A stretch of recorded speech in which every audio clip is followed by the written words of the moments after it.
গৃহস্থালির ছোট ছোট জিনিসপত্র, দা, কুড়াল, খুন্তি, কোদাল, এগুলো প্রতিবেশী কেউ চাইতে আসলে তাকে না দিলে এটার পরিণাম কতটুকু ভয়াবহ হতে পারে। কারা সেই নামাজি ব্যক্তি যারা নামাজ পড়ার কারণেই জাহান্নামের অন্যতম গভীর একটি উপত্যকা যেটির নাম ওয়াইল, সেই ওয়াইলে নিপতিত হবে? তারা কারা?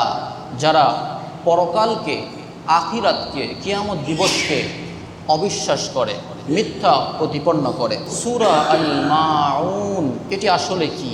কেন মহান রব্বুল আলামিন এই সূরাটি নাজিল করেছেন? আর সবচাইতে বড় যেটা বিষয়, আজ থেকে 1400 বছর পূর্বে এই সূরাটি নাজিল হয়েছে। আর আজকের এই মডার্ন জামানায় এসে এই সূরার সাথে আপনার আমাদের জীবনের কী কী সম্পর্ক রয়েছে, আসুন আমরা এই সূরাতুল মাউন এটার তাফসীরমূলক অনুবাদের ভিতরে আমরা প্রবেশ করছি। আল্লাহ রাব্বুল আলামিন যখনই কোনো সূরা নাজিল করেন, আয়াত নাজিল হয়, এটার পিছনে বিভিন্ন ঘটনা থাকে, বিভিন্ন বর্ণনায় পাওয়া যায়। এই সূরাটি মাক্কি যুগের প্রথম দিকে এই সূরাটি নাজিল হয়েছিল। এই সূরাটি যখন নাজিল হচ্ছিল তখন মক্কার পরিস্থিতিটা এমন ছিল যে সে সময় বাইতুল্লাহ, কাবা ঘরের রক্ষণাবেক্ষণ করত তৎকালীন যেই নেতারা, আজ ইবনে ওয়াইল, আবু লাহাব, আবু জেহেল, এদের মতো লোক সে সময় মক্কার রক্ষণাবেক্ষণ করত। তারা ব্যবসায়িক সফরগুলো তারা মেনটেন করত। মক্কায় যখন হাজিরা হজ করতে আসতো তাদের দেখভাল করত, তাদেরকে খাবারের ব্যবস্থা করত, তাদেরকে তাওয়াফ করতে সুযোগ সুবিধা করে দিত, তারা ইবাদত করত, মানুষকে হেল্প করত, মানুষকে সহযোগিতা করত উপরে উপরে দেখানোর জন্য। কিন্তু ভিতরে ভিতরে তারা এই কাবাকে ব্যবহার করে তারা ব্যবসায়িক সফলতা অর্জন করছিল। তারা উট জবেহ করে মানুষকে খাওয়াতো। কাবায় হজ করতে আসার সময় সেখান থেকে তাদের যে আর্থিক উপার্জন হতো ওইটা তারা দেখাইতো যে মানুষের পিছনে তারা খরচ করছে, কিন্তু মূলত তারা উট জবাই করে নিজেরাই বন্টন করে খেয়ে নিত। কিন্তু যদি কোনো এতিম, কোনো মিসকিন তাদের কাছে চাইতে আসে, তাদের সাথে খুব খারাপ আচরণ করত। বড়লোক আর গরিবের মধ্যে রাত দিন তফাৎ, ধনী গরিব এক পদ্মে একসঙ্গে কেউ চলতো না। তারা দাসদের সাথে অনেক জুলুম নির্যাতন করত। এতিমদেরকে, যারা দুস্থ অসহায়, বাবা মা নেই, তাদের সাথে অনেক বেশি খারাপ আচরণ করত। তাদের সম্পদগুলো লুটতরাজ করত, জোরপূর্বক নিয়ে নিত, আমানত দিত না। মক্কায় যখন এমন পরিস্থিতি চলছিল, আবু জেহেল একদিন তার খেজুরের বাগানে বসে আমোদ ফুর্তি করছিল তার সঙ্গী সাথীদেরকে নিয়ে। তো সে সময় মক্কার এক ছোট বাচ্চা, জীর্ণ শীর্ণ শরীর, ছেঁড়াঝুরা কাপড়, বুকে অনেক বড় আশা নিয়ে সে ছোট্ট ছোট্ট পায়ে আবু জেহেলের বাগানের দিকে আসছিল। তার মনের ভিতরে এতটুকু আশা জন্ম নিচ্ছিল যে আবু জেহেল তার যে সম্পদ আমানত হিসেবে রেখেছে হয়তো সেটা আজকে সে ফেরত দেবে। ওই বাচ্চাটার বাবা কিছুদিন আগে ইন্তেকাল করেছে, তার মাও ইন্তেকাল করেছে, এবং সেই রকম জাহেলিয়াতের যুগে ওই বাচ্চার মাথার উপর হাত বোলানোর মতো মানুষ নাই। এতিমদেরকে কেউ দেখে না, বরং সকলে তাদেরকে নিয়ে আরও কাজ কারবার করায়, খাটাখাটি করে, প্রহার করে, নির্যাতন করে। এই বাচ্চা যখন খেতে পারছিল না, ক্ষুধার্ত, অসুস্থ, সে এমন শরীর নিয়ে আবু জেহেলের বাগানে গেল। যখন সে বাগানে আসলো, সে গিয়ে তার নিজের গচ্ছিত আমানত তার বাবা আবু জেহেলের কাছে আমানত রেখে গিয়েছিল। সেই সময় তো এরকম ব্যাংকিং সিস্টেমগুলো এতটা বেশি ছিল না, মানুষজন আমানত রাখতো একজন অন্যজনের কাছে, নেতা গোত্রের মানুষজনের কাছে।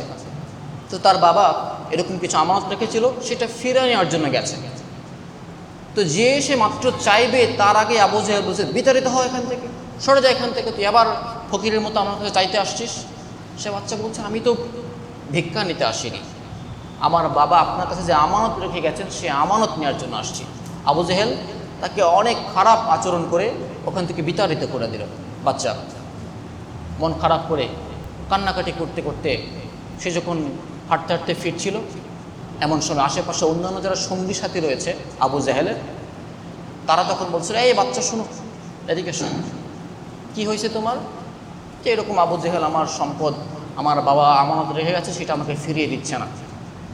তো তারা তখন ওই বাচ্চার সাথে উপহাস করার জন্য বলল যে তোমার এই সম্পদ একজনই তোমাকে আদায় করে দিতে পারে, সে হচ্ছে মুহাম্মদ। তুমি তার কাছে যাও, গিয়ে তোমার এই সমস্যার কথা বলো। অথচ তাদের মনের ভিতরে এই একটা চিন্তা ধারণা ছিল যে বাচ্চাটাকে নিয়ে তারা মজা করছে, দেখছে যে সে মুহাম্মদের কাছে যাবে, মুহাম্মদ সাল্লাল্লাহু আলাইহি ওয়াসাল্লাম বাচ্চাকে নিয়ে আসবে, আবু জেহেল এবং মুহাম্মদের মাঝখানে কোন কীর্তিটা হয় এটা তারা দেখতে যাচ্ছিল। বাচ্চার মনে আশা জাগলো, সে ছুটে চলে গেল রাসূলুল্লাহ সাল্লাল্লাহু আলাইহি ওয়াসাল্লামের দরবারে। রাসূলুল্লাহ সাল্লাল্লাহু আলাইহি ওয়াসাল্লামের কাছে গেল। রাসূলুল্লাহ সাল্লাল্লাহু আলাইহি ওয়াসাল্লাম তাকে আপন করে নিলেন। যখন এতিম শুনলেন, তাকে আদর করলেন, মাথায় হাত বুলাই দিলেন। এরপরে তার সমস্যার কথা শুনে তিনি তাকে নিয়ে রওনা দিলেন আবু জেহেলের দরবারে। মক্কার লোকজন তাকিয়ে দেখছে যে আরে এ কোন অবাক করা দৃশ্য। রাসূলুল্লাহ সাল্লাল্লাহু আলাইহি ওয়াসাল্লাম তিনি মক্কার একজন সর্দার নেতা, আর তিনি একজন গরিব এতিম জীর্ণ শীর্ণ পোশাকে ঘুরে বেড়াচ্ছে, তাকে সাথে নিয়ে তাকে হাত ধরে হাঁটাহাঁটি করছে। সেই সময় এটা ছিল অনেক বড় অবাক করা দৃশ্য। তো রাসূলুল্লাহ সাল্লাল্লাহু আলাইহি ওয়াসাল্লাম এভাবে হাঁটতে হাঁটতে আবু জেহেলের দরবারে যখন পৌঁছালো, গিয়ে আবু জেহেলের সামনে যাওয়া মাত্র আবু জেহেলের চোখ বড় বড় হয়ে গেল। সে ভয়ে ভীত সন্ত্রস্ত হয়ে দ্রুত রাসূলুল্লাহ সাল্লাল্লাহু আলাইহি ওয়াসাল্লাম বলার আগেই তার যে মাল সম্পদ ছিল, এই বাচ্চার আমানত ছিল, সেটি বের করে এই বাচ্চার হাতে দিয়ে দিল। এইটা দেখে তার সঙ্গী সাথীরা তারা আশ্চর্য হয়ে গেল। তারা ভেবেছিল যে দুইজন আসবে, দুইজনের মাঝখানে কথোপকথন হবে, আবু জেহেল রাসূলুল্লাহ সাল্লাল্লাহু আলাইহি ওয়াসাল্লামকে অপমান করবে। তারা তখন আবু জেহেলকে বলল যে এ আবু জেহেল, এমন কী ঘটনা ঘটেছে যে যার কারণে তুমি এমন ভ্যাবাচ্চাকা খেয়ে গেলে? তো সে তখন বলছিল যে আল্লাহর কসম, আমি মুহাম্মদের দিকে তাকিয়ে আমি এমন একটি অদৃশ্য শক্তি দেখতে পেয়েছি যেটি মনে হচ্ছিল আমাকে মুহূর্তের মধ্যেই মাটির সাথে মিশে দিবে। তো মক্কার পরিস্থিতি যখন এমন চলছিল, তখন রাসূলুল্লাহ সাল্লাল্লাহু আলাইহি ওয়াসাল্লাম ইসলামের দাওয়াত নিয়ে আসলেন, ইসলামের সমতার বিধান নিয়ে আসলেন। যখন নিয়ে আসলেন, তখন মক্কার বড় বড় সর্দারেরা, ধনীরা, তারা বলতে শুরু করলো যে আরে মুহাম্মদের কিসের বাণী নিয়ে আসছে? এই বাণী যদি প্রচারিত হয় তাহলে ধনী গরিবের ভেদাভেদ তো আর থাকবে না। আমরা তো দাসদেরকে নিয়ে যে কাজগুলো করে নেই, এইটা আর করে নেওয়া যাবে না, আমাদের মান সম্মান থাকবে না। তারা তখন রাসূলুল্লাহ সাল্লাল্লাহু আলাইহি ওয়াসাল্লামের প্রতি বিভিন্ন ধরনের খারাপ আচরণ করতে শুরু করলো। তো এইটা ছিল মূলত সূরা আল মাউন নাজিল হওয়ার পেছনের কিছু কারণ। এমন অনেক কারণ পাওয়া যায়, তার মধ্যে উল্লেখযোগ্য একটা কারণ আমি বলার চেষ্টা করলাম। তো এমন পরিস্থিতিতে আল্লাহ রাব্বুল আলামিন এই সূরাতুল মাউন এটি নাজিল করলেন। বিসমিল্লাহির রাহমানির রাহিম।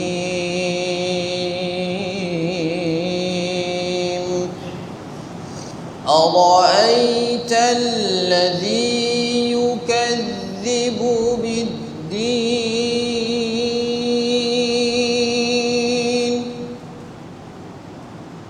فذلك الذي يدع اليتيم ولا يحض على طعام المسكين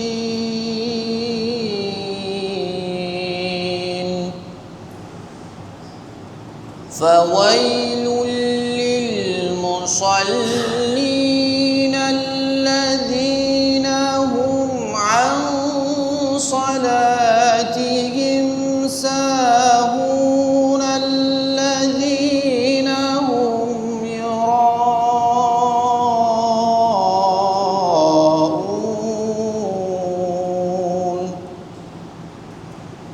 الذين هم يراءون ويمنعون الماعون। এটি হচ্ছে সূরাতুল মাউন। এটি পবিত্র কোরআন মাজিদের 107 নম্বর সূরা। এটি একটি মাক্কি সূরা। এই সূরাতে মোট 7টি আয়াত রয়েছে। এই সূরাটি বিশেষ করে মাক্কি যুগের প্রথম দিকে নাজিল হয়েছে। সূরাটি নাজিল হওয়ার যে ধারাবাহিকতা, হযরত জিবরাইল আলাইহিস সালাম উনি যেইভাবে ধারাবাহিকভাবে দিয়ে এসেছেন আল্লাহ রাব্বুল আলামিনের পক্ষ থেকে, সেই বিবেচনায় এটি 17 নম্বর সূরা। এর আগে সূরা তাকাসুর এবং এরপরে সূরা কাফিরুন নাজিল হয়েছে, এবং পরবর্তীতে জিবরাইল আলাইহিস সালাম আল্লাহ তাআলা থেকে আদেশপ্রাপ্ত হয়ে যখন তিনি সূরার বিন্যাস করলেন, বর্তমান কোরআনের এই সূরার বিন্যাস অনুযায়ী এই সূরাটি হচ্ছে 107 নম্বর সূরা। তো সংক্ষেপে আমি এই সূরাতুল মাউন এটির সংক্ষিপ্ত পরিচয় দেওয়ার চেষ্টা করলাম। এই যে সূরাতুল মাউন, মাউন অর্থটা কী, মাউন এতে কোথা থেকে এসেছে? সূরার একদম শেষে আমরা যখন বলছি ওয়ায়ামনাউনাল মাউন, এখান থেকে মূলত এই সূরাটির নামকরণ করা হয়েছে। মাউন শব্দটির অর্থ হচ্ছে প্রয়োজনীয় টুকিটাকি জিনিসপত্র, যেমন আমাদের সংসারের ছোটোখাটো ক্ষুদ্র জিনিসপত্র, দা, কুড়াল, কোদাল, খুন্তি, এরকম। আবার মাউন এটা অন্য অর্থে বলা যায় যাকাত। তো এটা আমরা একদম শেষের দিকে বিস্তারিত জানবো। আমরা এতটুকু বুঝলাম মাউন অর্থ হচ্ছে টুকিটাকি ছোট জিনিসপত্র। আসুন আমরা সূরাতুল মাউন এটির শাব্দিক অর্থ বুঝে নিই, এরপরে সরল অনুবাদ, তারপরে আমরা এটার শিক্ষামূলক আলোচনা নিয়ে শেষ করবো ইনশাআল্লাহ তাআলা। আল্লাহ রাব্বুল আলামিন বলছেন, আরাআইতাল্লাযী ইউকাযযিবু বিদ্দীন।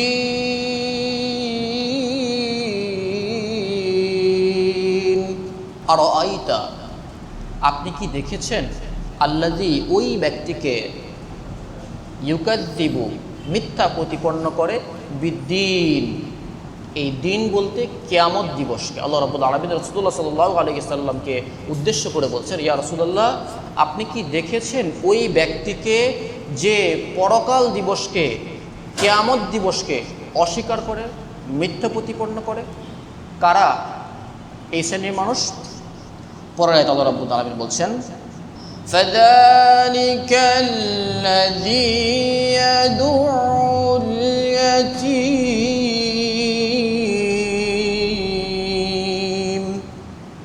ফাযালিকা, সুতরাং এই সেই ব্যক্তি, আল্লাযী, যে, ইয়াদুউ, ধাক্কা দেয়, তাড়িয়ে বিতাড়িত করে দেয়, আল ইয়াতীম, সুতরাং এই সেই ব্যক্তি যে ইয়াতিমকে ধাক্কা দিয়ে তাড়িয়ে দেয়। তৃতীয় নম্বর আয়াতে আল্লাহ বলছেন, ওয়ালা ইয়াহুদ্দু আলা তাআমিল মিসকিন। ওয়ালা ইয়াহুদ্দু, এবং ইয়াহুদ্দু মানে উৎসাহ প্রদান করে না, আলা তাআমিল মিসকিন, অসহায় দরিদ্র গরিবকে খাবার খাওয়াকেও মানুষজন উৎসাহিত করে না। ফাওয়াইলুল লিল মুসাল্লিন। ফাওয়াইলুল, অতএব ওয়াইল এটা হচ্ছে ধ্বংস বা জাহান্নামের এক ধরনের উপত্যকা। এখানে হচ্ছে ফাওয়াইল, ধ্বংস তাদের জন্য, কাদের জন্য? লিল মুসাল্লিন, নামাজ আদায়কারীদের জন্য। এরা আবার কেমন নামাজ আদায়কারী যারা ধ্বংস? পরের আয়াতে আল্লাহ রাব্বুল আলামিন বলছেন, আল্লাযীনা হুম আন সালাতিহিম সাহুন। আল্লাযীনা হুম, এরা তারা যারা, আন সালাতিহিম সাহুন, নিজেদের নামাজের ব্যাপারে উদাসীন। আল্লাযীনা হুম ইউরাউন। আল্লাযীনা, যারা, হুম মানে তারা, ইউরাউন মানে কি? লোক দেখানোর জন্য কাজ করে, লোক দেখানোর জন্য নামাজ আদায় করে। ওয়ায়ামনাউনাল মাউন। ওয়া অর্থ এখানে এবং ব্যবহৃত হচ্ছে। ইয়ামনাউন মানে বঞ্চিত করে, দেয় না। কি দেয় না? আল মাউন, মানুষের সামান্য প্রয়োজনীয়, সংসারের প্রয়োজনীয় ছোটোখাটো জিনিসপত্র একে অপরকে দেয় না। তো এটি হচ্ছে সূরা আল মাউন, এটির শাব্দিক অর্থ। আসুন আমরা এটা সম্পর্কে একটু বিস্তারিত বোঝার চেষ্টা করি। সময় খুবই সংক্ষেপ, আমি একদম শর্ট করে বোঝানোর চেষ্টা করছি। আল্লাহ রাব্বুল আলামিন বলছেন, আরাআইতাল্লাযী ইউকাযযিবু বিদ্দীন। আপনি কি সেই ব্যক্তিকে দেখেছেন যে কিয়ামত দিবসকে অস্বীকার করে?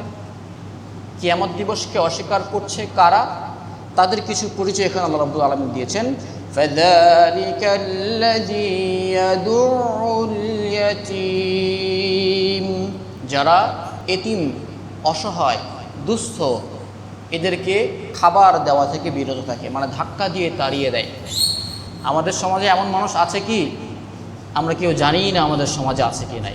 এই যে আমরা জবাব দিতে পারলাম না যে আমাদের সমাজে এমন মানুষ আছে কি যারা এতিমকে ধাক্কা দিয়ে তাড়িয়ে দেয়। সহজেই যদি আমরা দেখার চেষ্টা করি, আমাদের আশেপাশের আপনার ভাইয়ের ছেলে, আপনার বোনের ছেলে বা আপনার অমুকের ছেলে, খুব কাছের মানুষ মারা গিয়েছে, বাবা মারা গিয়েছে, মা মারা গিয়েছে, এতিম বাচ্চা, তাকে আমরা কি করি? বিভিন্ন সময়ে আমরা ভাবি যে আমরা তার উপকার করছি, উপকার করার জন্য কি করি? তাকে বাসায় নিয়ে আসি, বাসায় নিয়ে এসে তার খাবার দাবারের ব্যবস্থা তো করি, কিন্তু বিনিময়ে তাকে কাজ করতে লাগাই দেই, এটা কর, ওইটা কর, এটা কর। অথচ আপনার নিজের ঘরে আপনার নিজের সন্তান সে আছে, তাকে খাবারের জন্য খাটতে হয় না, পরিশ্রম করতে হয় না।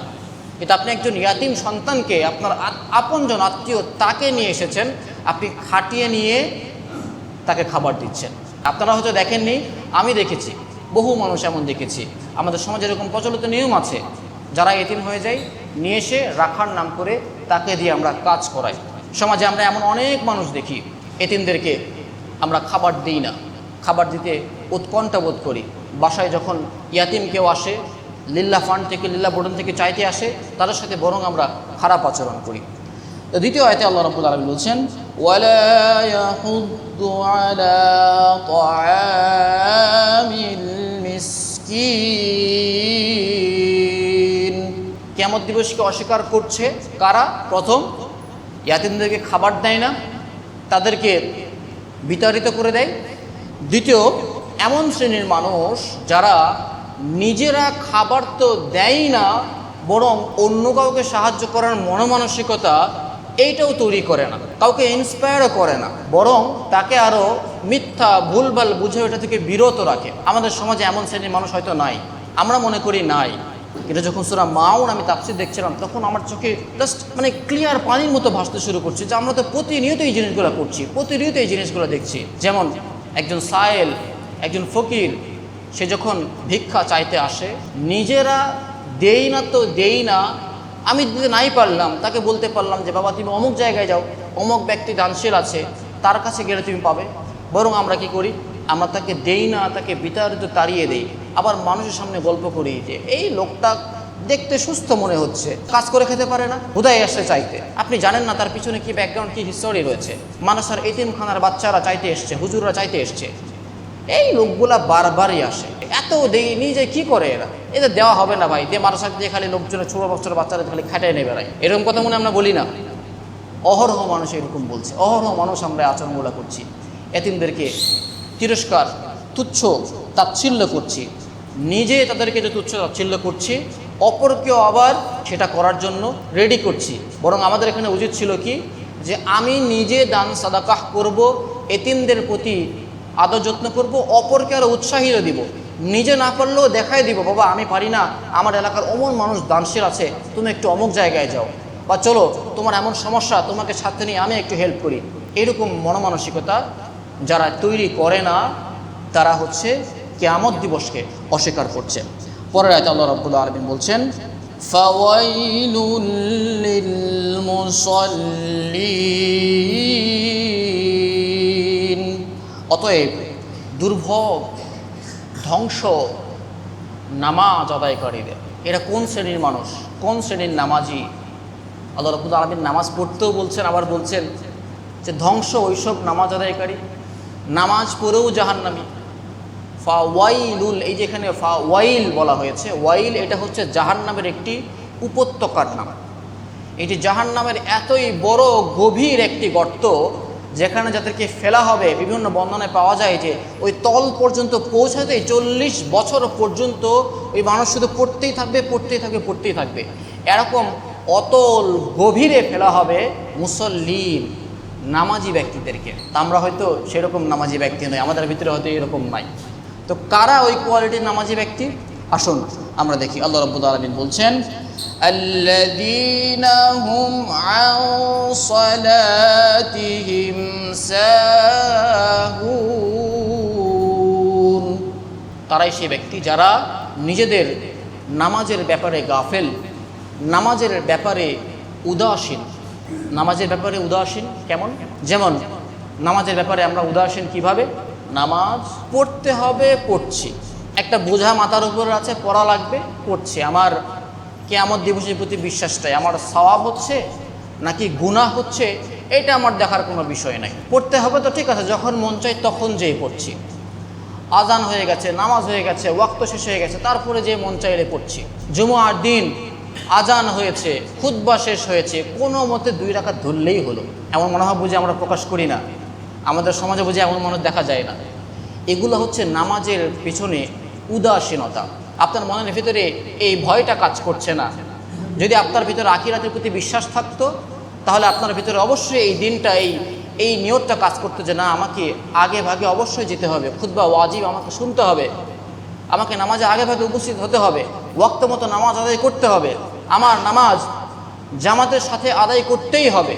এবং নামাজ যখন আমরা আদায় করছি, নামাজের ভিতরে পড়তে হবে, পড়ছি, কিন্তু আমার যে নামাজ কবুল হওয়ার জন্য আমার শর্ত হচ্ছে সহি কিরাত তেলাওয়াত করা। আমার কিরাত সহি নাই, আমি সহি করব এটার সম্পর্কে আমি উদাসীন, জানার চেষ্টাও করছি না। তো এইরকম যারা উদাসীন নামাজি, তাদেরকে আল্লাহ রাব্বুল আলামিন এই ওয়াইলে নিক্ষেপ করবেন। আল্লাহ রাব্বুল আলামিন বলছেন, অতঃপর দুর্ভোগ সেই নামাজিদের জন্য যারা নিজেদের নামাজের ব্যাপারে গাফিল থাকে। আল্লাযীনা হুম ইউরাউন, তারা লোক দেখানোর জন্য কাজ করে, লোক দেখানোর জন্য নামাজ আদায় করে, লোক দেখানোর জন্য ভালো কাজ করে। ওই যে আবু জাহেল, আবু লাহাব, তাদের যেরকম ঘটনা আমরা শুনলাম যে তারা ইবাদত করছে, তারা কাবার খেদমত করছে, মানুষের খেদমত করছে শুধুমাত্র লোক দেখানোর জন্য। আমাদের সমাজেও আমরা এমন দেখি, বিশেষ করে ইলেকশনের সময় আসলে নামাজ পড়তে পড়তে কপালে কালো দাগ ফেলে দেয়। ভালো কোনো কাজে যেতে হলে পড়তে পড়তে কপালে দাগ ফেলে দেয়। সন্তানকে মাদ্রাসায় দিয়েছি, আমাকে নামাজ পড়তে হবে, নামাজ না পড়লে মানুষ কি বলবে, সূরা জানি না কিরাত জানি না, নামাজ আমাকে পড়তেই হবে, লোক দেখানোর জন্য। এমনি সময় বাসায় নামাজ পড়ি বা একা নামাজ পড়ছি, ঢকাঢক সিজদা দিলেই শেষ হয়ে গেল। কিন্তু পাশে যখন ইমাম সাহেব দাঁড়াইছে, পাশে যখন আলেম মানুষ একজন দাঁড়াইছে, একদম লম্বা সূরা কিরাত দিয়ে না পারলেও শুরু করে দিয়েছি, নামাজ পড়তে হবে, দেখাচ্ছি ইবাদতের দিন এসেছে, এলাকার সকল মুসল্লি আসছে, আমাকে সারা রাত ইবাদত করতে হবে, সবচেয়ে বেশি নামাজ পড়তে হবে, মানুষজন দেখবে যে হ্যাঁ আমি নামাজ পড়ি। এই যে দেখানো কাজগুলা, যারা এই দেখানো কাজগুলা করে, দেখানো ইবাদত করে, দেখানো নামাজ আদায় করে, তারা কোথায় যাবে? এই ওয়াইল নামক উপত্যকায় যাবে। এরপরে আল্লাহ রাব্বুল আলামিন আরও এক শ্রেণীর মানুষের কথা বলছেন, ওয়ায়ামনাউনাল মাউন, ওয়ায়ামনাউনাল মাউন, যারা বঞ্চিত করে, বাধা প্রদান করে, আল মাউন, সাংসারিক ছোটোখাটো জিনিস দিয়ে হেল্প করতে। যেমন আমাদের টেন্ডেন্সি, আমাদের কালচার তৈরি হয়ে গেছে যে বাসায় প্রতিবেশী যদি দাও, কুড়াল, খন্তি, ছোটোখাটো জিনিস যেগুলো দিতে আপনার টাকা লাগবে না, অনেক বড় কষ্ট হবে না, এগুলো চাইতে আসলেও সাইড থেকে মা বলে দেয় বা বাবা বলে দেয়, এই বল যে নাই, নষ্ট হয়ে গেছে, দাঁত ভেঙে গেছে, মুখ ভাঙা, এরকম মনে আমরা বলি না? আমাদের সমাজে মনে নাই? অরহ আমরা আচরণগুলো করি। সন্তানকে ছোটোবেলায় শিখায় দেয় এইটা কাউকে দিবি না, তো সাইকেলে কাউকে উঠতে দিবি না, খাবার দিছে তুই একাই খাবি, অন্য কাউকে দিবি না। ছোট ছোট জিনিস আমরা একে অন্যকে দেওয়া থেকে বিরত রাখি। বিশেষ করে পরিবার থেকে আমরা এই জিনিসগুলো শেখাচ্ছি। যারা এই কাজগুলো করছে তারা কোথায় যাবে? ফাওয়াইলুল লিল মুসাল্লিন, ওই ওয়াইলে নিক্ষেপিত হওয়া আমরা। এই মাউন, এর আরেক অর্থ হচ্ছে জাকাত, ছোটোখাটো জিনিস দেওয়া থেকে বিরত করা। এটা যেমন সাংসারিক এমন জিনিসগুলো হলো, ঠিক তেমনইভাবে জাকাত, এটাও আপনার পুরো সম্পদের খুবই ছোট্ট একটি অ্যামাউন্ট, খুবই ক্ষুদ্র একটি অ্যামাউন্ট। যারা জাকাত দেয় না, জাকাত আদায় করে না, তারাও এই শ্রেণীর ভিতরে পড়ে যাবে। তো এটি ছিল সূরাতুল মাউন, এটির সরল অনুবাদ এবং তাফসীরমূলক অনুবাদ। আমরা এই সূরা থেকে কী কী শিক্ষা পেলাম? প্রথম নাম্বার, আমাদেরকে আখিরাতের প্রতি বিশ্বাস স্থাপন করতে হবে। যদি আখিরাতের প্রতি বিশ্বাস স্থাপন করি, আমরা মনে করি যে আমার আখিরাতের প্রতি বিশ্বাস আছে, পরকালের প্রতি বিশ্বাস আছে। আপনার পরকালের প্রতি বিশ্বাস আছে, কিন্তু আপনি আবার ওজনে কারচুপি করছেন, আপনি অন্যের হক মেরে দিচ্ছেন। আপনার কাছে একজন মানুষ ঋণী আছে, টাকা পাবে, আমানত পাবে, আপনি সেটা দিচ্ছেন না। আপনি আপনার প্রতিবেশীর হক নষ্ট করছেন, আপনি আপনার আত্মীয় স্বজন ভাই তাদের হকগুলো মেরে খাচ্ছেন, ইয়াতিমদের হকগুলো মেরে খাচ্ছেন। আর আপনি দিন শেষে বলছেন আমি কিয়ামত দিবসে বিশ্বাস করি। এটা আপনার বিশ্বাস নয়। যদি আপনার বিশ্বাস থাকতো তাহলে অবশ্যই আপনার অন্তরে ওই ভয়টাও থাকতো যে আমি যদি এই গর্হিত কাজগুলো করি তাহলে এইটার জন্য আল্লাহ রাব্বুল আলামিন আমাকে পাপ দিবেন, শাস্তি দিবেন। তা আমাদেরকে আখিরাতের প্রতি প্রকৃত বিশ্বাস স্থাপন করতে হবে। ইয়াতিমদের প্রতি আমাদেরকে আদর স্নেহ যত্ন আত্মি করতে হবে। আমরা কোনো দিন নিজেরা তো ঘরে ইয়াতিম আসলে তাদের প্রতি দেখি না, বরং পাশে ইয়াতিমখানা আছে সেখানে যে তাদের প্রতি একটু হাত বুলাবো, এরকম মনোভাব আমাদের ভিতরে আসে না। তা আমাদেরকে ইয়াতিমদের প্রতি স্নেহ আদর যত্ন করতে হবে। এরপরে নামাজ আদায়ের প্রতি উদাসীন হওয়া যাবে না, লোক দেখানো নামাজ করা যাবে না। আল্লাহ রাব্বুল আলামিনকে খুশি করার উদ্দেশ্যেই ইবাদত নামাজ করতে হবে।